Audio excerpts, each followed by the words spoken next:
அஸ்ஸலாமு அலைக்கும் வரஹ்மத்துல்லாஹி வபரகாத்துஹு. தினம் ஒரு துவா மனனம் செய்வோம்ல. இன்னைக்கு பார்க்க வேண்டியது முக்கியமான துவா.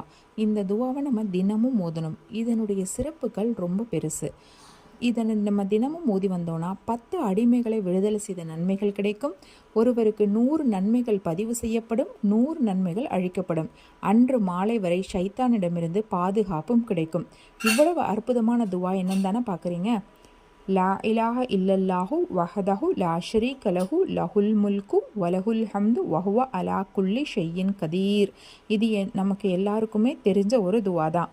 இதனுடைய பொருள் என்ன அப்படின்னா, வணக்கத்திற்குரியவன் அல்லாஹ்வை தவிர வேறு யாரும் இல்லை. அவன் தனித்தவன், அவனுக்கு நிகரானவன் இல்லை. ஆட்சி அவனுக்குரியதே, புகழும் அவனுக்குரியதே. அவன் அனைத்து பொருட்களின் மீதும் ஆற்றலுடையவன்.